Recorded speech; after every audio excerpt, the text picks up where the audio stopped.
Um outro elemento que contribuiu para esta restauração foi a compaixão do Salvador. Disse Lucas, e dentre os evangelistas que se debruçaram sobre a tarefa sacratíssima de registrar estes eventos tão emocionantes da história da salvação, Lucas foi o único que mencionou este detalhe de importância indiscutível. Disse: virando-se o Senhor, olhou para Pedro.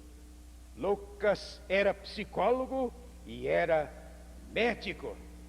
Lucas conhecia muito bem a psicologia do olhar. O homem se identifica pelo olhar. O homem fala pelo olhar mais do que pelas suas palavras. Mostra os seus sentimentos, os sentimentos mais profundos da sua alma, pela maneira como olha, como vê as coisas e as pessoas desta vida.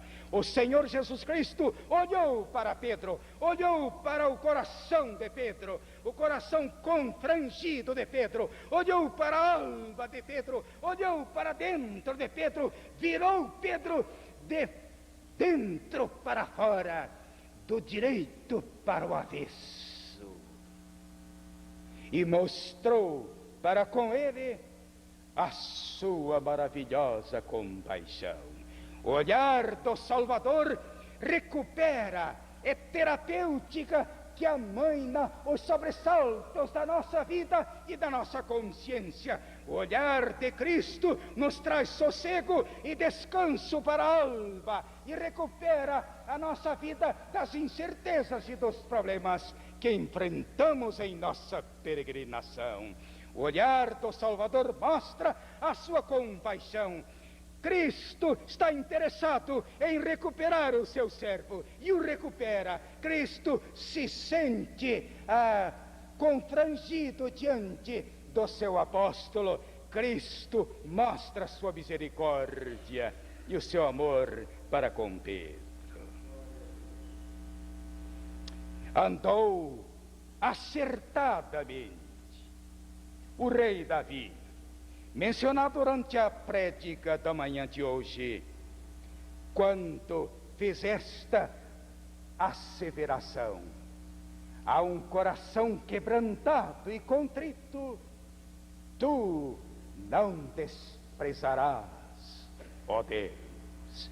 Pedro estava quebrantado e contrito, por isso o Senhor não o desprezou. Antes, aquele olhar era terapêutico, estava curando a alma de Pedro, estava restaurando as emoções de seu apóstolo, estava reunindo as suas energias, estava promovendo a obra que ele veio para realizar da terra, a pronta recuperação da alma arrependida e crente.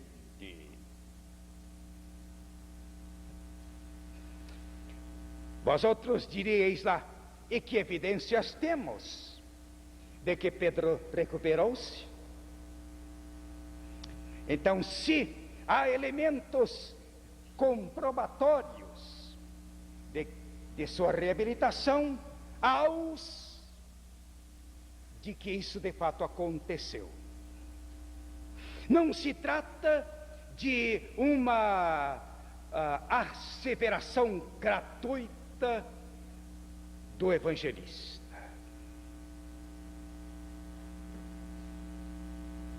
Mas antes, quando ele disse que Pedro se recuperou, ele estava baseado em evidências muitíssimo inconcussas. A primeira das quais foi o recado que o próprio Senhor Jesus Cristo mandou ao seu servo Pedro logo depois da ressurreição.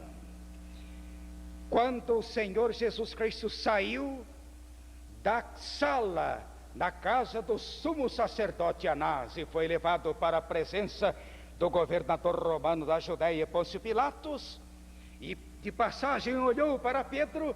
Daí por diante não teve mais oportunidade de falar com o seu apóstolo.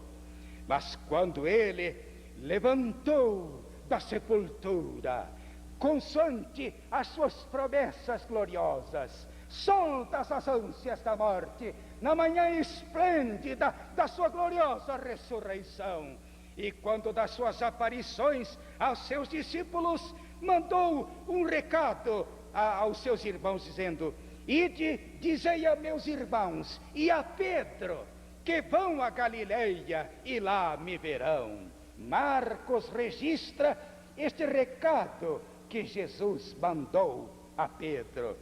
Para Jesus, Pedro estava recuperado. Para Jesus, Pedro havia se levantado.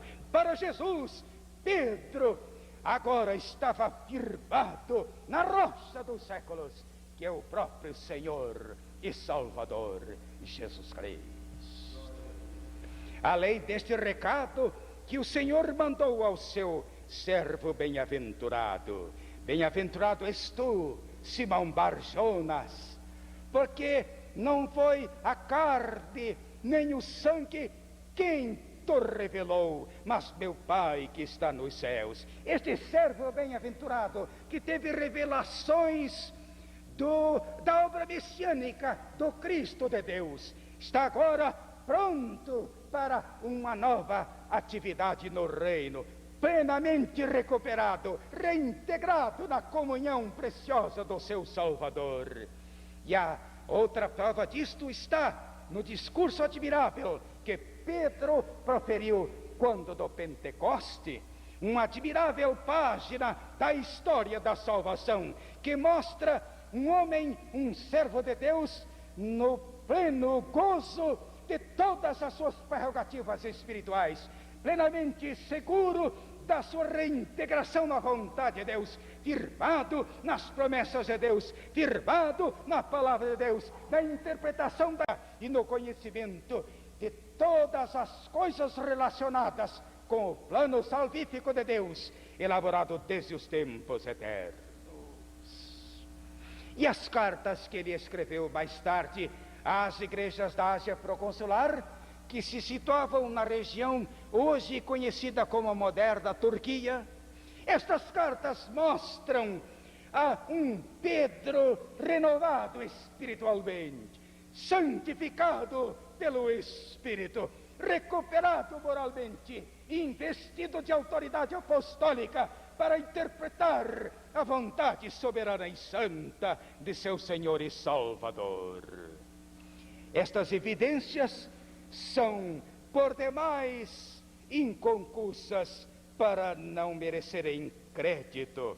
Seu ministério posterior como apóstolo da circuncisão, assim chamado por Paulo, é um ministério que enaltece o Salvador, e sua teologia está vincada nas experiências que teve da revelação que o próprio Senhor lhe fez.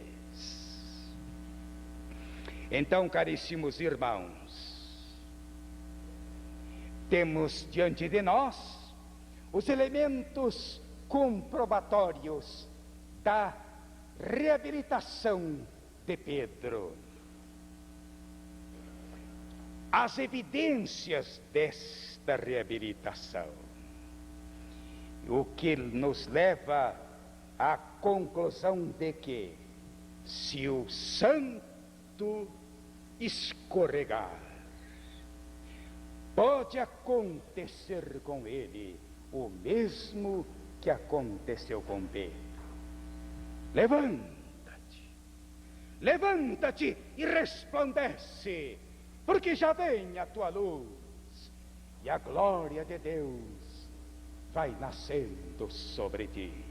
Levanta-te do desânimo, levanta-te da falta de fé, levanta-te da fraqueza, levanta-te para a glória de Deus, levanta-te para glorificar o Salvador, levanta-te para servi-lo, levanta-te para honrar o precioso Salvador, levanta-te. E as Escrituras Sagradas nos ensinam estas esplêndidas lições. que de outra sorte não teriam valia e cairiam na mais completa insignificância e ociosidade, se não estivéssemos plenamente convencidos de que, ao mesmo tempo em que somos regenerados pelo Espírito de Deus, estamos sujeitos a cair, ainda que devamos envidar todos os esforços para que isso não aconteça. E o próprio Senhor se dispõe a ajudar-nos pela intermediação do seu divino Espírito, para que vivamos a vida abundante, a vida consagrada, a vida plena, a vida transparente, sem sofisticação, sem artifícios, sem desvios, sem circunlóquios, sem atavios, a vida simples, descomplicada, limpa, por dentro e por fora, íntegra, voltada para as coisas que são de cima, refletindo a glória imarcessível do Salvador. Meus prezados irmãos em Cristo, é assim, para a glória de Deus. Pedro caiu e se levantou. Se algum crente experimentou essa desdita, deve levantar-se já, porque o Senhor precisa dele para expandir o seu reino.